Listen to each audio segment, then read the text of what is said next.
You want to know a cool thing that happens every time you crush a workout? You essentially turn your muscles into cancer-fighting Avengers. Yeah, every single fiber. Your biceps, traps, quads, glutes, all becoming in-house pharmacies, pumping out proteins which can slash cancer cell growth by up to 30%. And no, these are not bro science statistics either. They're from new 2025 data that found a single bout of exercise, yes, one workout, can trigger your muscles to produce anti-cancer molecules that are so powerful that they literally stop cancer proliferation in its tracks. So you can either pause this video and go work out, or stick around and see how this all goes down.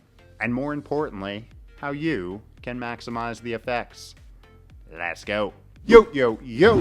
What is up? Welcome back to another week of How to Health. My name is Kevin. I run liftinbalance.com, where we take aim at all things health and longevity and do it in an odd, weird, interesting, and highly sarcastic way. Alright, let me loop you in on what these researchers out of E.F. Cowan University just found. And it dovetails ever so nicely on the review we did a few months ago on all the different ways exercise fights cancer, from prevention to remission. So this is just piling on the evidence at this point, but it's simply too interesting not to discuss. Here, researchers took 16 participants, all female, and assigned them to either resistance training or high-intensity interval training. Just one session, drawing their blood 30 minutes post-exercise to see what was going on. And what they observed was that their muscles started producing these proteins called myokines, which, in all honesty, is something we've known for a while. But this was simply the preamble. They then took these myokines and put them in petri dishes with actual cancer cells. And what happened next was nothing but jaw-dropping. The cancer cells basically said,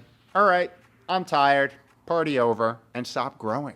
We're talking 20 to 30% reduction in proliferation from, let me remind you again, one workout. But here's what made this even more incredible. These weren't just regular people. These were breast cancer survivors. Peoples whose body have been through chemotherapy, radiation, surgery, battle after battle. All things that typically wreck one's ability to function properly. And yet, their muscles were still capable of producing these anti-cancer compounds, which, if you ask me, is just a remarkable testament to the human body. And at this point, you may be wondering, cool, but what the hell are myokines? And what exactly makes them so special? Valid points. Think of myokines as one of the ways your muscles communicate with the rest of your body, like little chemical messengers on a mission to share the biochemical wealth from a sweat sesh. And as a side gig, they just so happen to be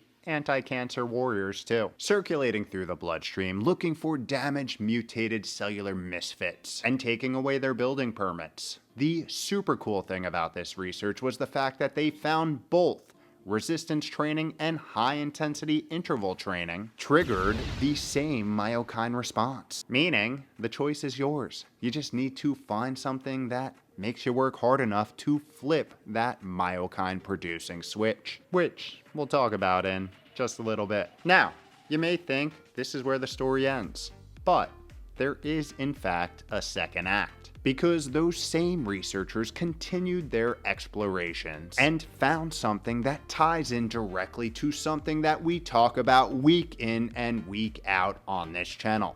Longevity liability, numero uno, chronic inflammation.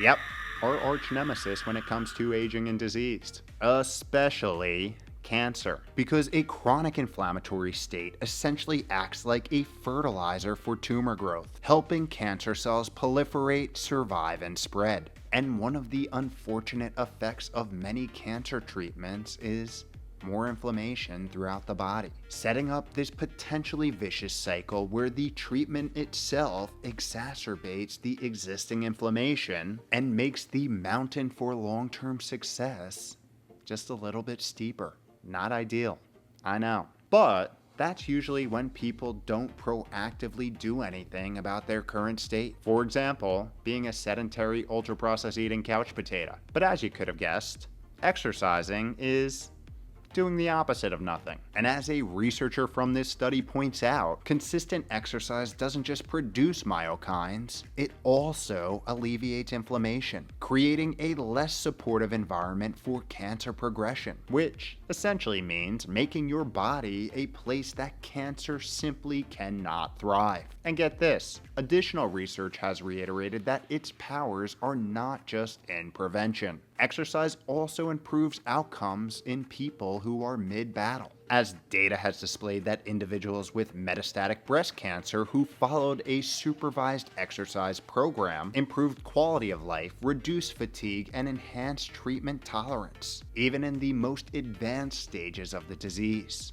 Pretty badass, I know.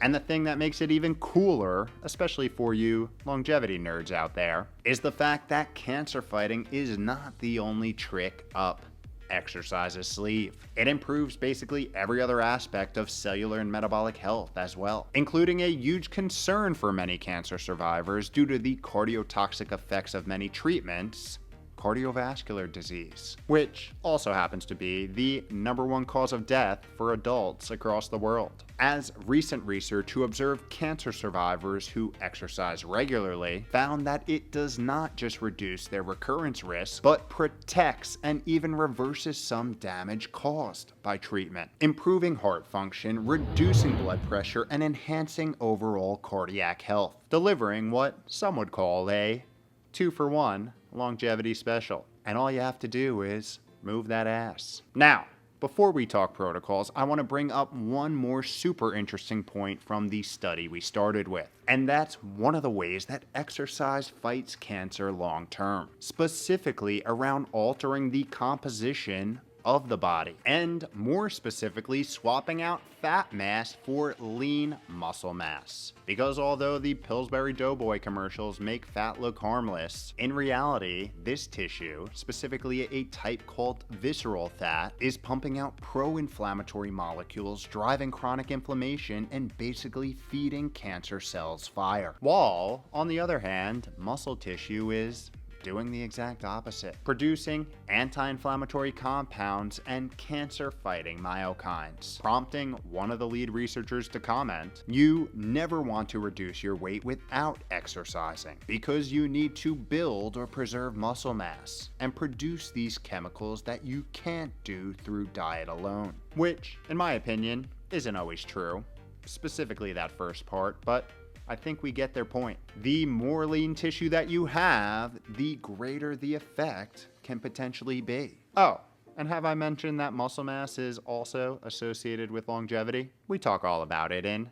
this video here if you want to go down the rabbit hole. And when you do this muscle activating movement, rest assured there is some straight up biochemical magic happening within you, even if you don't feel it. Your muscles are pumping out these anti-cancer proteins at a high level. But as fast as it comes, it also goes. So the real magic only goes into effect if you're consistent. That's where the lasting change happens. Think of it like this. One workout is like taking a single dose of natural medicine, but consistent exercise is like having a compounding organic pharmacy running 24/7 in ya. And in the cases of diseases like cancer, exercise may be the very best prevention pill on the market. And today's research, as well as everything we covered in that previous video, reiterates it. This lifestyle intervention prevents cancer onset, enhances treatment effectiveness, improves chemotherapy completion rates,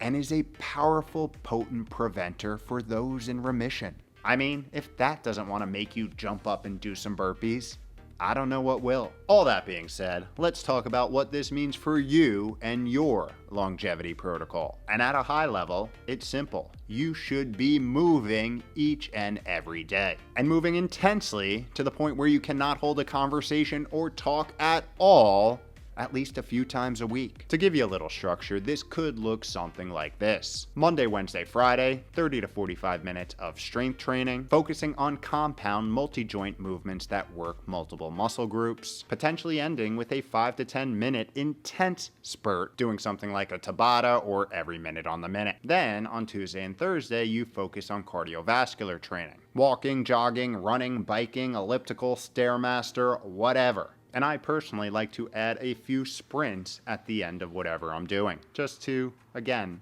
up the intensity. And then on Saturdays and Sundays, you can focus on active recovery, ideally with the entire family or friends. This could be some type of sport or activity like tennis, pickleball, surfing, paddleboarding, hiking, rucking, or even yard work. And if you're feeling it, this could even be a workout too. At the end of the day, the best protocol is the one that you can consistently do. So find a daily slot that fits into your schedule and execute like your life depended on it. Because decades from now, it likely does. And remember, consistency matters much more than perfection.